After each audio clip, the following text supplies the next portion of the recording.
Você vai ouvir agora uma mensagem nos encontros de paz e vida com o pastor Juahiri Palharim.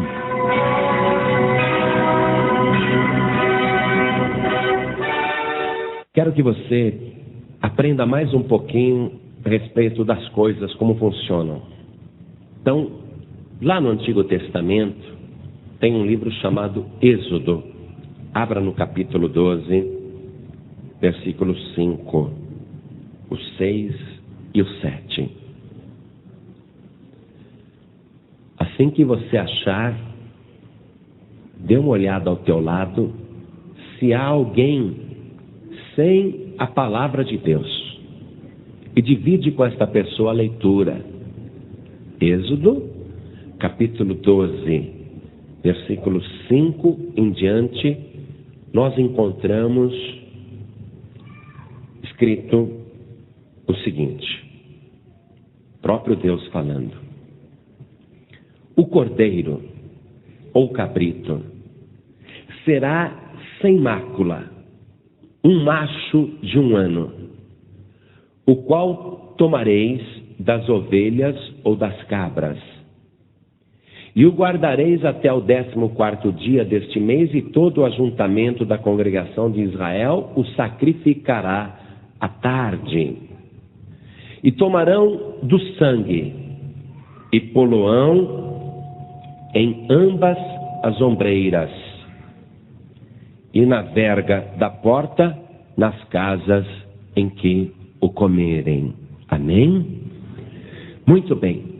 Você vai entender direitinho isso daí. Por enquanto, desocupe as suas mãos e faça todo o possível para dar a melhor salva de palmas para a palavra de Deus. Enquanto você aplaude, diga, mas de todo o teu coração, com toda a tua alma, com todo o teu entendimento e com todas as tuas forças. Diga bem alto: glória a Deus. Isso, aplaude mais ainda e continua dizendo: glória ao teu nome, Senhor. Isso, diga bem alto: amarás o Senhor teu Deus de todo o teu coração, com todas as tuas forças, com toda a tua alma, com todo o teu entendimento. Isso, Senhor Deus, receba agora o louvor da tua igreja e abençoa a pregação da tua palavra. Unge os nossos lábios para falar e os ouvidos para ouvir, e que a tua palavra poderosa, ela vai e produz o resultado para o qual está sendo enviada, porque a tua palavra nunca cai por terra e nunca volta vazia, antes ela prospera naquilo para o qual está sendo mandada. Então envia a tua palavra para falar a cada vida e abençoar cada pessoa, em nome do Senhor Jesus. Amém. Diga amém, Jesus. Podem sentar, igreja. É conhecidíssima aquela história da libertação do povo de Israel da escravidão do Egito, onde eles ficaram por 4 séculos vivendo mal, comendo mal, morando mal, sendo humilhados e chorando, lamentando, sofrendo. Aquilo foi uma figura para a gente, para mostrar que a pessoa, se ela está no mundo, se ela está no Egito, se ela está escravizada pelo faraó deste século, a pessoa vive mal, a pessoa come mal, se veste mal, tem um emprego miserável, é humilhada, é pisada, não tem direito a nada. É uma comparação, está ali como uma figura, para a gente ver que para tirar da escravidão, só Deus agindo. E para Deus agir, a pessoa tem que buscá-lo, e Deus tem que usar alguém. É assim que Deus trabalha. O clamor do povo de Israel lá na escravidão chegou até Deus. Mas Deus não pôde aparecer lá no Egito e livrar o povo. Teve que chamar Moisés. Teve que usar Moisés e fazer um trabalho também paciente ali para dar a libertação para o povo. Então vai compreendendo como é que funciona o mundo espiritual. Deus quer te libertar. Muitas e muitas vezes o teu choro, o teu clamor tem chegado aos ouvidos de Deus, mas Deus tem que usar alguém para te abençoar. Então você está hoje aqui na Paz e Vida. E você está começando a tomar posse disso. Mas não é só isso. Porque Deus, para libertar o povo de Israel, ele começou a agir, mas o coração do faraó era endurecido. O faraó não queria abrir mão do povo. O diabo tem o coração mais endurecido do universo. Ele, sabendo que Deus é Deus, nem assim ele para. Ele desafia Deus, ele guerreia contra Deus, ele luta contra as criaturas de Deus. O diabo, ele tem um coração duro, por nada ele desiste, por nada ele entrega. E isso também serve para a pessoa compreender que às vezes ela age como Satanás. Endurece tanto o coração e não deixa Deus fazer a obra de libertação. Ela não dá ouvidos para Deus. Ela é uma pessoa rebelde, sabe que Deus existe, mas não obedece a Deus. Vai comparando. Então uma pessoa, quando endurece o coração, como Faraó fez, o que aconteceu com Faraó? Deus começou a mandar pragas na sua vida. Então, a pessoa, quando está com o coração endurecido, pragas e pragas se multiplicam sobre ela, com o consentimento de Deus. E algumas até geradas pelo próprio Deus. E a pessoa, ela não desperta, assim como o Faraó, não entregava os pontos. A primeira praga foi transformar o rio Nilo, as águas do Egito, em sangue. O homem, vendo um negócio desse, não se arrependeu. Acreditava em rãs, achava que a rã era um deus. Então Deus mandou começar a pular rãs do rio Nilo e invadir as casas do Egito, mostrando que rã não era santa coisa nenhuma, rã não era nenhum tipo de Deus, não era um animal sagrado. Empesteou o Egito. Coração endurecido. E Deus começa a mandar praga atrás de praga. Depois ele mandou piolho. Depois ele mandou moscas. Depois ele mandou a peste contra os animais do Egito. E as pragas se multiplicando. Úlceras no povo. Chuva de pedra e fogo. Gafanhotos. E Deus fez um dia de trevas lá, que era uma escuridão tão grande que as pessoas podiam até tocar. Uma escuridão total. E Deus começou a mostrar a separação, a diferença entre o povo do Egito e o povo de Israel, o povo de Deus, o povo que ele estava protegendo. Porque essas pragas não atingiam o povo de Deus, só atingia os egípcios. No dia da escuridão havia trevas na casa de todos os egípcios, mas na casa dos habitantes do povo de Deus havia luz. Quer dizer, Deus começou a fazer separação e nem assim o Faraó se converteu. Aí, por último, isso é uma analogia, só resta para uma pessoa com o coração endurecido, depois de todas as pragas, que ela não se convence de se converter a Deus, de buscar a Deus, só resta a morte. Essa é a última praga.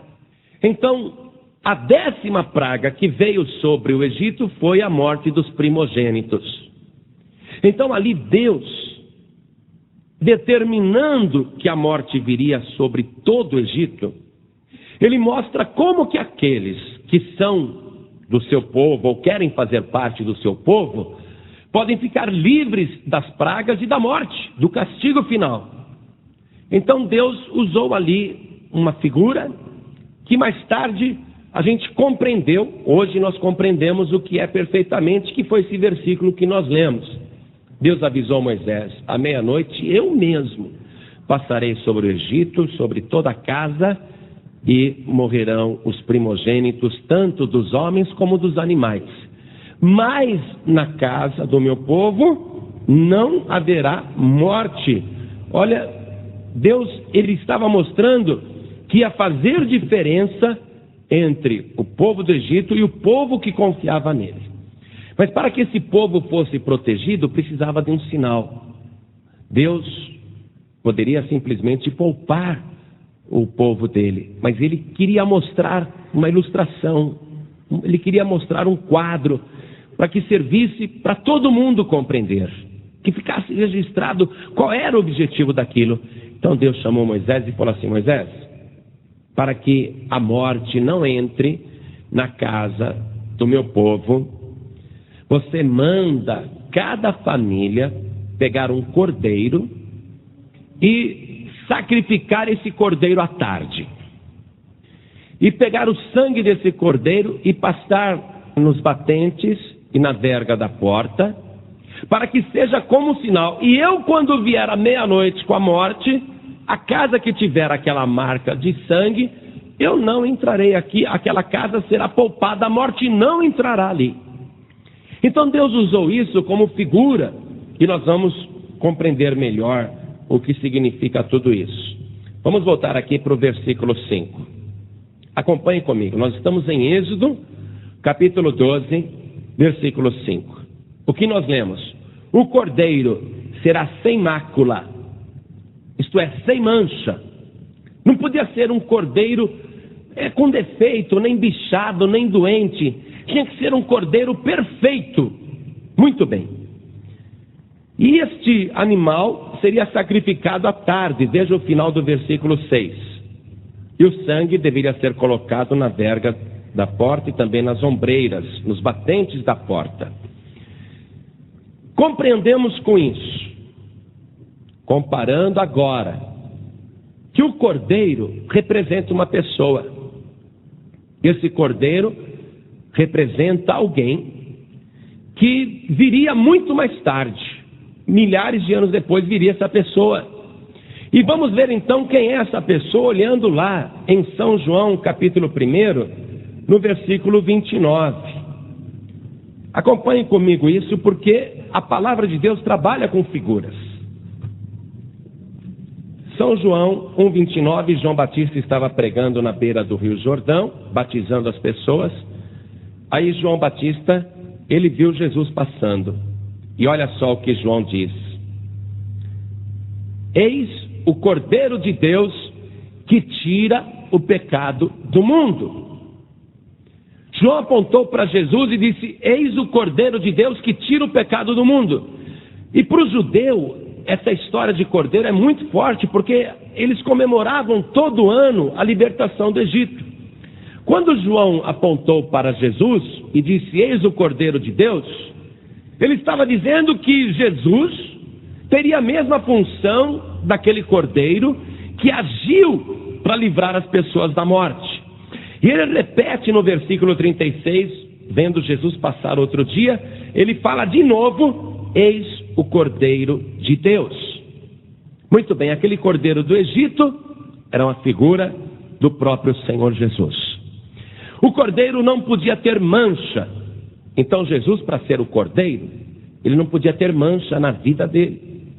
Não podia ter nada contra o seu passado, nenhum defeito. Não podia ter nada que o manchasse, que manchasse a sua reputação, nem a mais leve acusação. Então Jesus não bastava ser apenas um cordeiro, tinha que ser um cordeiro sem mancha. Então veja a primeira carta que o apóstolo Pedro escreveu, no capítulo 1, no versículo 19. Mas com o precioso sangue de Cristo, como de um cordeiro imaculado e incontaminado. Pedro então escreve que vivendo com Jesus, convivendo com Jesus, nunca houve nele nenhum pecado, nenhuma falta, nenhuma mancha, e que ele era um cordeiro imaculado e incontaminado. E quando nós lemos aqui a carta que Paulo escreveu aos Hebreus, no capítulo 9, versículo 22, nós encontramos que o sangue precisava ser limpo, perfeito, puro, sem mancha, para ter uma função. Porque esse sangue não podia ser um sangue qualquer, ele tinha que ser limpo, perfeito, sem mancha, para ter uma função, que era uma função purificadora. Olha o que ele diz aqui no versículo 22. E quase todas as coisas, segundo a lei, se purificam com sangue. O sangue sem mancha, por ironia, era justamente para fazer uma limpeza, para tirar sujeira. A senhora, quando vai lavar louça, a senhora usa água limpa ou água suja? A senhora lava a roupa com água limpa ou com água suja? Se a roupa está suja e a senhora quer que ela fique limpa, a senhora usa água suja ou água limpa? Limpa. Pois bem, o sangue de Jesus tinha que ser um sangue limpo, um sangue puro. Para quê? Para ser colocado sobre a tua vida, te purificasse de todo o pecado. Fizesse uma limpeza poderosa no teu sangue e no teu próprio corpo, uma função purificadora. Veja comigo o versículo 13. Paulo ainda diz o seguinte, que já que tudo no Antigo Testamento se purificava com sangue de animais, olha o que ele declara. Porque se o sangue dos touros e bodes e a cinza de uma novilha, esparzida sobre os imundos, os santificam quanto à purificação da carne, quanto mais o sangue de Cristo, que pelo Espírito Eterno se ofereceu a si mesmo imaculado a Deus, purificará a vossa consciência das obras mortas para servirdes ao Deus vivo. Então, está sendo confirmada essa doutrina de que o sangue do Cordeiro tinha que ser perfeito, sem mancha, e Jesus é esse Cordeiro perfeito, sem mancha, apresentado como aquele que purifica a nossa vida, o nosso corpo, a nossa consciência. Agora, um outro apóstolo de Jesus escreveu outra carta, o apóstolo São João, na sua primeira carta, no capítulo 1, versículo 7. Olha o que ele escreveu. Mas, se andarmos na luz, como ele na luz está, temos comunhão uns com os outros, e o sangue de Jesus Cristo, seu Filho, nos purifica de todo o pecado. A função do sangue de Jesus é purificar o nosso pecado. Ele tem que ter o sangue puro para tirar as nossas impurezas e para purificar o nosso sangue. Quando você vai doar sangue para uma pessoa que está morrendo, se o teu sangue estiver doente ou estragado, serve para a pessoa receber uma transfusão? Não, você vai acabar de matar o doente. Então, para você salvar um doente que está morrendo e precisando de sangue, o teu sangue tem que ser bom. Então, o sangue de Jesus Cristo é um sangue bom, um sangue perfeito. E eu vou te declarar isto agora, dentro da palavra de Deus. Quando você doa sangue, tem que ter compatibilidade de sangue. Meu sangue é AB, eu posso receber sangue de todo mundo, mas eu só posso dar sangue para AB. Quem tem sangue B só pode dar para quem tem sangue B. Quem tem sangue A só pode dar para quem tem sangue A, ou receber e vice-versa. E quem tem sangue O pode dar sangue para todo mundo. O sangue do Senhor Jesus é um sangue universal. É um sangue que nos purifica de todo o pecado, seja quem for a pessoa. E a pessoa que quer o poder purificador deste sangue, tem que usar o sangue. Caso contrário, não vai ter validade para ela nenhuma o sangue de Jesus. Vou te contar um caso. Um pastor estava andando na rua com um fabricante de sabão ateu. E o fabricante de sabão falou assim para o pastor: eu acho que o sangue de Jesus, se tivesse poder para purificar pecado, não haveria mais pecado sobre a terra. Todo mundo seria santo. O que você me diz? E o pastor ficou sem palavras na hora. E eles continuaram caminhando, o pastor e o fabricante de sabão. E o pastor então viu umas crianças brincando no campinho, jogando bola, as crianças completamente sujas, as roupinhas encardidas, cheias de terra. Aí o pastor disse para o fabricante de sabão: o teu sabão não está limpando a roupa de todas as crianças que estão no mundo. Aí, sem demora, o fabricante de sabão disse: o sabão é muito bom, o sabão é excelente, mas para limpar tem que usar. Aí o pastor respondeu para ele: o sangue de Jesus é excelente, mas para te purificar, você tem que usar. Você tem que receber o sangue de Jesus, senão ele só está lá. Amado, voltando para o Egito, o sangue do Cordeiro. A morte ia descer no Egito. Você sabia que a morte desceu sobre a terra e a todas as pessoas está ordenado morrerem uma vez? E não haverá quem não passe por essa experiência da morte, a menos que Jesus volte e arrebate a sua igreja. Nem todos morrerão, diz o Evangelho, mas muitos serão arrebatados. Mas enquanto isso não acontece, a verdade é que a humanidade vem passando pela morte, porque a morte é uma coisa que está sobre a terra. A gente lamenta tanto quando uma pessoa morre e a gente fica lá achando que azarada que aquela pessoa foi de ter morrido. E a gente nem pensa que nós também vamos morrer e passar pelo mesmo processo. A morte está na terra. Então, lá no Egito, a morte ia passar à meia-noite, com hora marcada. Mas eles pegaram primeiro o sangue daquele cordeiro, conforme Deus mandou, um cordeiro sem mancha, um cordeiro imaculado, sacrificaram à tarde. Quem é que sabe que hora que Jesus Cristo morreu, quando ele foi sacrificado na cruz do Calvário? Às 3 horas da tarde. Veja a figura, a comparação, como aquele acontecimento no Egito já era uma figura profética do sacrifício de Jesus, como a coisa é transportada, como Deus faz a coisa mostrando como funciona. Então o povo pegou o sangue daquele cordeiro que eles sacrificaram à tarde, aquele cordeiro perfeito, pegaram o seu sangue e passaram no batente, na madeira da porta, na verga da porta, na ombreira, né? Aquelas 2 ombreiras e mais a verga da porta. No madeiro, o sangue foi passado no madeiro, representando também o sangue de Jesus que foi vertido no madeiro. E quando, à meia-noite, o próprio Deus passou sobre o Egito para matar os primogênitos de cada casa, a casa que tinha o sangue no batente, no madeiro, a casa que tinha o sangue no madeiro, a morte não entrava. E naquela noite, não havia casa no Egito que não tivesse pelo menos um defunto. Não havia casa onde não houvesse lamento e luto. Em todas as casas havia morte. Hoje, o que nós podemos dizer? Que no mundo inteiro existe a morte. Quem é que nunca teve uma experiência com a morte? Quem é que nunca viu um parente morrendo? Quem é que nunca foi a um funeral? Toda casa na terra, nós podemos dizer isso, já teve uma experiência com a morte. A morte é uma coisa que está no mundo. Mas a verdade é esta e a comparação final é esta. A morte existe sim. E a morte está na terra e não há casa na terra que não tenha a morte. Mas eu quero que você veja agora uma outra casa. Este corpo aqui.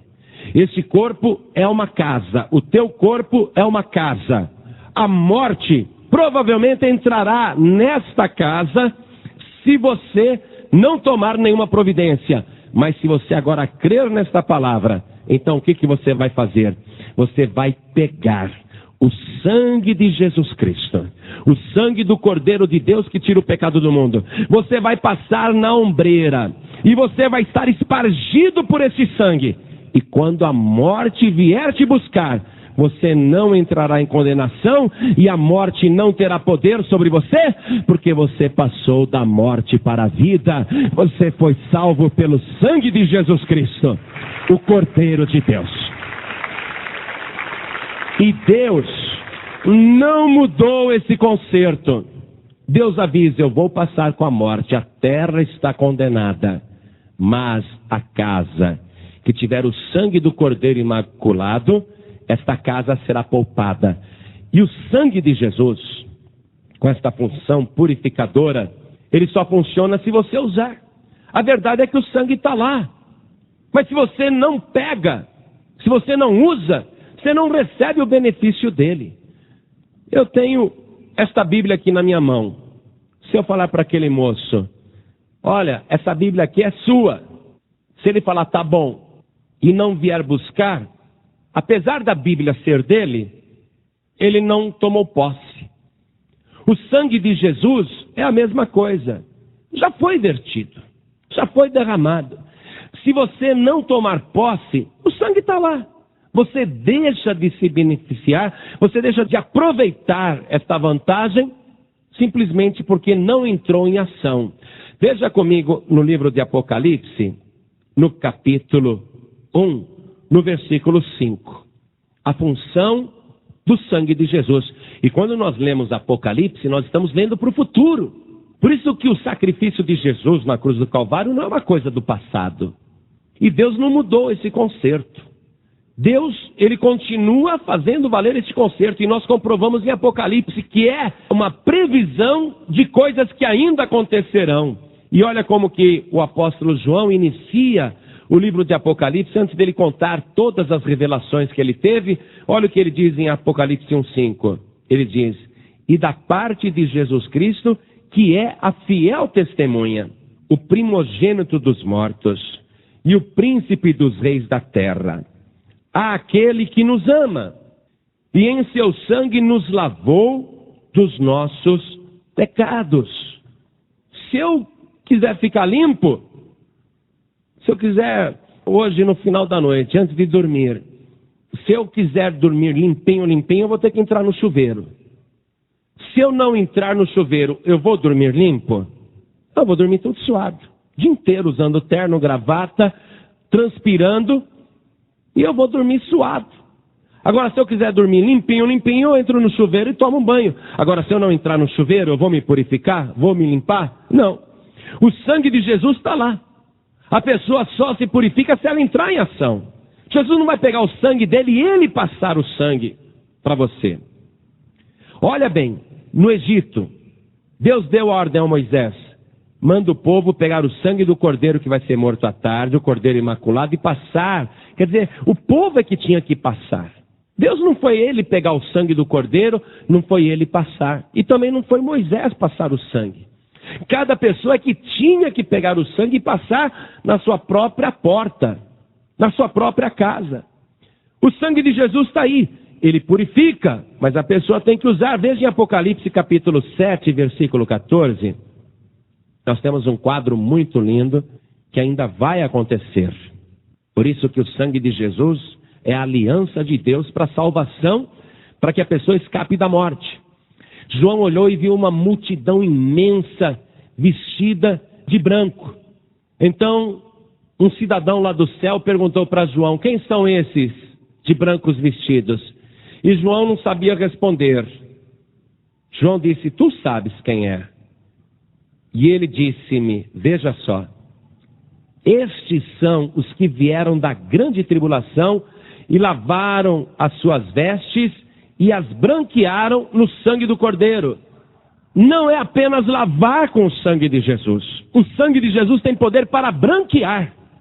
Você já viu aquela propaganda do sabão em pó? Todo mundo fabrica sabão em pó. Mas o que todo mundo quer provar, o que é? Que aquela marca de sabão lava mais branco. Mesmo quando a roupa é azul ou amarela, eles fazem propaganda dizendo que aquele sabão lava mais branco. E outro vem e fala: não, olha o nosso teste, o nosso sabão lava mais branco. O sangue de Jesus, ele não apenas te lava, mas ele é o detergente mais poderoso que existe no universo. Uma só gota do sangue de Jesus te purifica de todo o pecado. Ele te deixa as vestes brancas e resplandecentes. Ele lava e branqueia como nenhum outro. E existe mais uma coisa que Deus leva em consideração por causa do sangue de Jesus. Veja comigo, profeta Zacarias, capítulo 9, versículo 11. Está lá no finzinho do Antigo Testamento, quase no finzinho. Profeta Zacarias, capítulo 9, versículo 11. Olha o que Deus declara: ainda quanto a ti, por causa do sangue do teu concerto, tirei os teus presos da cova em que não havia água. Deus, ele tem tanto amor pelo seu Filho Jesus, e reconhece o sacrifício extraordinário que ele fez, levando uma vida sem pecado. Imagina, ele não viveu para ele, viveu sem pecado para você, para que o sangue dele fosse limpo e não sangue imundo. Deus tem tanta admiração por Jesus ter se guardado, não para ele, mas para você. E Deus admira tanto o Senhor Jesus ter morrido na cruz do Calvário, não para que ele mesmo fosse salvo, mas para que ele salvasse outras pessoas. Deus admira tanto o sacrifício de Jesus, Deus é tão agradecido a isso, que Deus ele prometeu esta bênção: todos aqueles que forem lavados e remidos pelo sangue de Jesus não ficarão em prisão.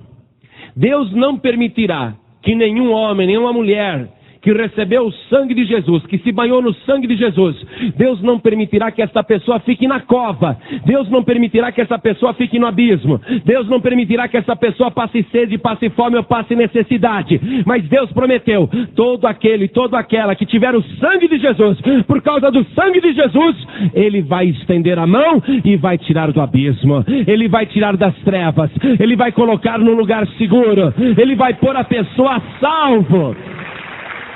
Ele não vai permitir que essa pessoa sofra, simplesmente por causa da aliança do sangue de Jesus.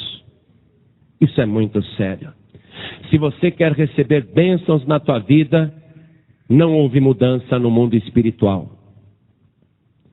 Deus arrumou algo melhor do que o sangue de bode, sangue de carneiro, sangue de ovelha.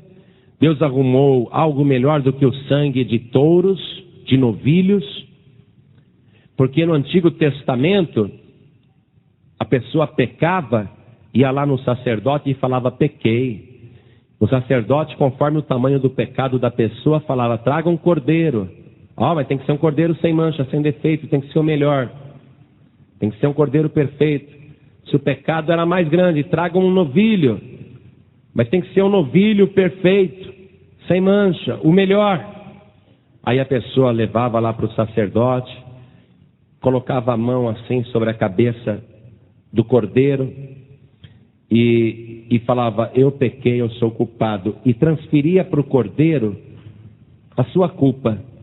Aí o sacerdote pegava aquele cordeiro perfeito, inocente, e sacrificava e derramava o sangue. Então, o pecador, ele via que o pecado que ele cometeu, provocou a morte de um inocente. O cordeirinho não tinha nada a ver com o seu pecado, mas por causa do pecado daquela pessoa, o cordeiro morreu. O sacrifício de Jesus é essa figura. Jesus, ele nunca pecou, mas ele morreu inocente, e de vontade própria. Não pense que ele foi assassinado, porque ele disse, ninguém tira a minha vida, eu espontaneamente a dou. Ele deu a sua vida. Então Jesus, ele morreu, o inocente morreu por causa dos culpados. Só que o sacrifício de Jesus agora é muito mais superior aos do Antigo Testamento. Porque aquela ovelhinha, aquele cordeiro que morria com a culpa do pecador, aquele cordeiro, olha as desvantagens. Era um quadrúpede, era um animal irracional. E se você pudesse perguntar para ele, você quer morrer pelo pecado desse pecador? Eu garanto para você que a ovelha ia falar, não tenho nada a ver com isso. Morria contra a vontade. Aí veio o Senhor Jesus, o Cordeiro de Deus, santo, perfeito, sem nenhum pecado. Se guardou. Mas ele foi espontaneamente. Na noite em que ele foi preso, Pedro pegou a espada lá e quis defender Jesus, cortou a orelha de um homem. Aí Jesus falou, guarda a tua espada, você acha que eu não poderia orar agora e Deus me mandaria 12 legiões de anjos? 144 mil anjos ou mais? Você acha que se eu quisesse agora eu não escapava desses homens? Jesus, ele veio conscientemente. E não era um quadrúpede, não era um animal irracional e não era um homem qualquer, e sim o próprio Filho de Deus, que morreu na cruz do Calvário pelos teus pecados, que deu a vida para te salvar. E é esse sangue que vale, é esse sangue que salva, e esse sangue tem poder para te comprar. Se você quiser as bênçãos deste sangue, sair do buraco, sair da cova, se você quer ter vida de verdade, se você quer ser uma pessoa resgatada, livre de toda praga, de toda maldição, então você tem que entregar a tua vida para Jesus. Uma certa ocasião no céu, a gente encontra isso no livro de Apocalipse também, João tendo visões acerca do futuro. João, ele viu Deus assentado no trono. E Deus pegou um livro na mão. que estava escrito por dentro e por fora e tinha selos. Estava lacrado. E um arauto no céu, um anjo, começou a pregoar: quem é? Quem é digno de pegar o livro e abrir os seus selos? E João, observando a cena, e olha o que diz aqui Apocalipse capítulo 5, versículo 3. E ninguém no céu, nem na terra, nem debaixo da terra, podia abrir o livro, nem olhar para ele. Ninguém, nem no céu. Quando o anjo bradou: quem vai pegar o livro e abrir os seus selos? Procuraram no céu. Procuraram no céu entre todos os anjos, arcanjos, querubins e serafins e justos que já estavam lá. E não foi achado ninguém digno de abrir o livro. Então procuraram na terra, entre as pessoas vivas, se havia alguém digno de pegar aquele livro e abrir. E nem na terra inteira se achou ninguém. Então eles foram procurar debaixo da terra, até no mundo dos mortos. E procurando no mundo dos mortos, não acharam ninguém que fosse digno de abrir aquele livro. E João teve uma reação compulsiva. Ele começou a chorar desesperado. Ele começou a chorar e chorar muito, mas chorar de soluçar, chorar de desespero, vendo que não havia esperança, nem no céu, nem na terra, nem debaixo da terra. Ninguém podia pegar aquele livro, nem olhar para ele. Nem pessoas santas que viveram no passado, ninguém, nem homem, nem mulher, ninguém. Nem criatura carnal, nem espiritual, nem falecida, ninguém podia sequer olhar para o livro que estava na mão de Deus. E João chorava, chorava porque não havia esperança. Aí alguém disse para ele: João, não chore, não chore. Eis aí o leão da tribo de Judá. Eis aí aquele, o Cordeiro de Deus. Veja comigo. E olhei. E eis que estava no meio do trono e dos 4 animais viventes, e entre os anciãos um cordeiro, como havendo sido morto, e tinha 7 pontas, e 7 olhos, que são os 7 Espíritos de Deus enviados a toda a terra.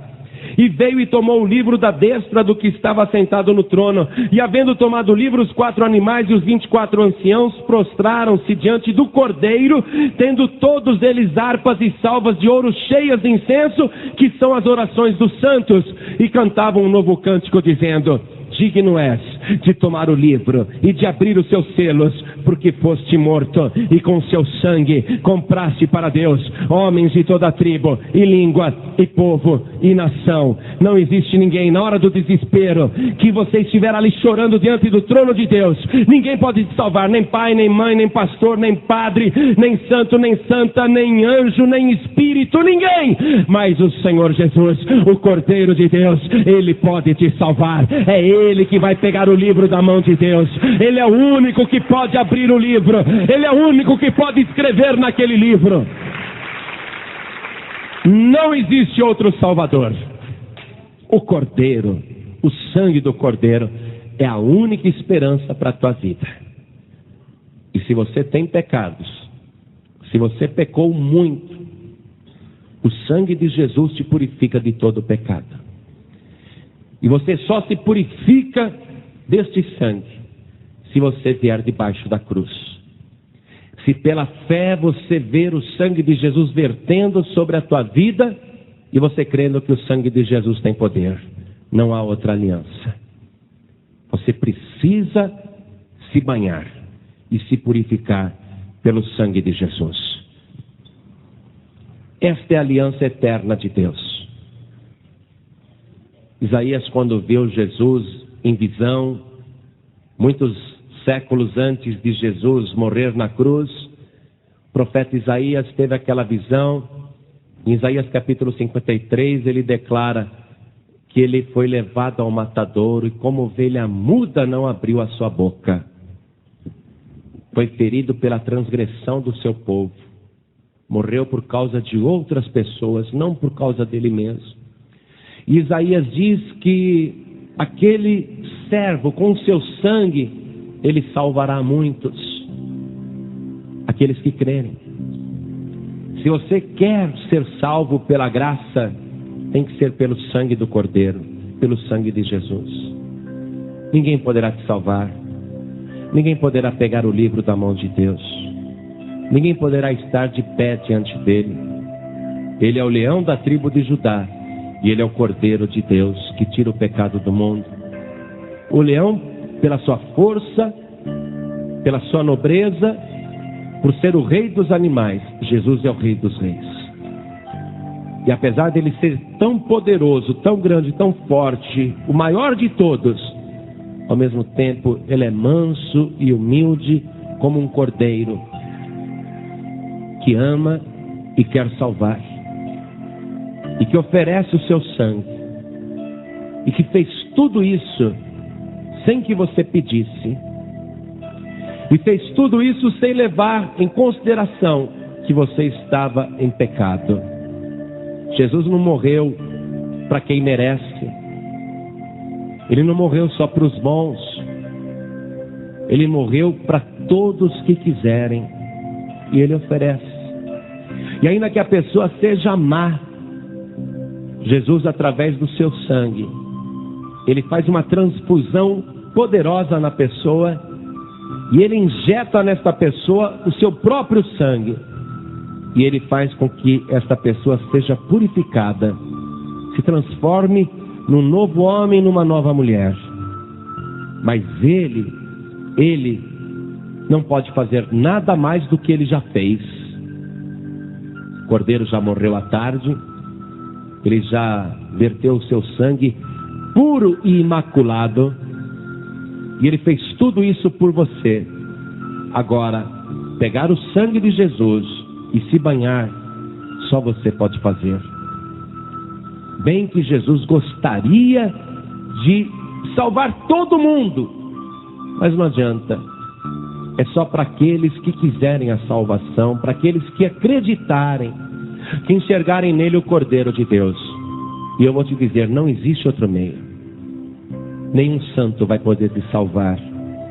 Nenhuma santa vai rogar por você, nem agora e nem na hora da sua morte. Nós não vimos em Apocalipse capítulo 5, lá nós não vimos no versículo 3, nenhum santo, nenhuma santa aparecendo para pegar o livro nas mãos, nem no céu, nem na terra, nem debaixo da terra. A única maneira de uma pessoa ser salva é pelo sangue do Cordeiro. Não tem jeito, não tem jeito.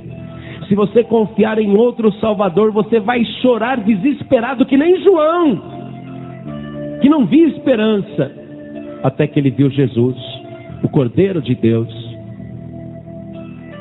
Se você não tiver Jesus, você vai chorar muito na hora do juízo. Mas se você tiver o sangue do Cordeiro, você será salvo. A morte não vai entrar na tua casa, porque ali vai ser a morte final. Os que não tiverem Cristo, os que não forem achados escritos os seus nomes no livro da vida do Cordeiro de Deus, olha bem, os que não tiverem os seus nomes escritos no livro da vida do Cordeiro de Deus, não poderão ser salvos, sofrerão a morte eterna. Se você receber o sangue de Jesus na tua vida, Jesus como teu Salvador, Jesus como o Cordeiro que te purifica de todo pecado, o teu nome irá para o livro do Cordeiro de Deus, para o livro da vida. E só Ele pode fazer isso. Agora, aceitar Jesus, só você pode fazer. Chegar debaixo da cruz e se banhar no sangue de Jesus, só você pode fazer. E a pergunta é tão simples, é tão fácil, para que ninguém diga, eu não me salvei porque era difícil demais. Eu fui para o inferno porque era complicado demais aceitar Jesus. Não. É tão simples que ninguém poderá dar essa desculpa. É tão fácil. A pergunta é esta: quem quer receber Jesus como Filho de Deus, como Cordeiro de Deus, quem quer se purificar no sangue de Jesus? A pergunta é essa. E a pessoa responde, eu quero. Então quem quer, levante a sua mão direita bem alto. É tão simples. Para que ninguém vá para o inferno, continua com a tua mão erguida. Mais pessoas que querem, levantem as mãos. Pastor, eu quero. É simples desse jeito mesmo. Todos vocês que ergueram as mãos, saiam dos seus lugares e venham aqui para frente comigo. Venham para cá. Se você não sair do seu lugar, você não vai se banhar. Se você não vier aqui na frente, você não vai ser purificado pelo sangue de Jesus. Se você não vier aqui e abrir a tua boca e falar, ninguém poderá fazer por você. Venha. Isso, venha do jeito que você está. Você sabe que o que me conquistou, o que às vezes faz eu dizer assim, às vezes eu estou em casa, eu estou na rua, eu estou no trabalho, eu estou em qualquer lugar, eu fico pensando, meu Pai, como eu amo Jesus, de ver o que Ele fez por mim sem eu merecer. E é isso que conquista a gente, esse amor de Deus. Sabe, Deus não vai levar em consideração os teus pecados, mas Ele vai usar o sangue que não teve pecado para te purificar, para te lavar com o sangue do Cordeiro. O sangue puro para limpar o sangue impuro. A dona de casa vai lavar roupa suja, mas tem que usar água limpa. Se ela usar água suja, a roupa vai continuar suja. O sangue de Jesus é limpo para purificar você, purificar de todo o pecado. Você crê? Então fica aqui na frente. Você que já experimentou o poder deste sangue, mas andou titubeando, fraquejando, fazendo coisas erradas e voltando a trazer pecados para o teu corpo que já estava purificado, voltando para o mundo. Sabe como que o Evangelho compara a pessoa que estava lavada pelo sangue de Jesus e volta para o pecado? O Evangelho compara com aquela porca que estava na lama, pegaram e lavaram, mas assim que a soltaram, ela voltou para o espojadouro de lama. Você não é assim. Você foi comprado pelo sangue de Jesus. Se você sente alguma acusação contra a tua vida, ou se tem mancha em você, alguma coisa que você fez que está te condenando, te acusando, eu quero te declarar, o sangue de Jesus continua tendo o poder para te purificar de todo pecado. Eu não quero que você me conte o teu pecado, mas é necessário que você venha aqui na frente, no altar, e coloque a tua vida debaixo da cruz e diga: Senhor Jesus, me purifica com teu sangue, me lava com teu sangue, para que a morte não tenha poder sobre a minha vida. Se você está sentindo desejo de vir, venha.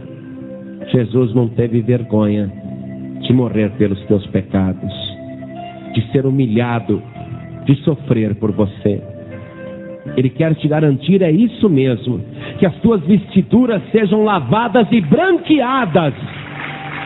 Ele quer te dar uma vida limpa e pura. Vem para cá. Venha do jeito que você está. Isso, venha. Muito bem. Quanta gente. E é isso que Jesus quer. É isso que Ele quer mesmo. Sabe o que mais entristece Jesus? É Ele fazer tudo o que Ele fez e a pessoa ficar indiferente. Mas quando você veio aqui na frente, e quando você reconheceu o que Jesus fez por você, é isso que alegra o coração de Deus e o coração do Senhor Jesus. Sabe o que Jesus falou a respeito disso que você está fazendo agora? Jesus disse: quando um pecador se arrepende, há festa no céu.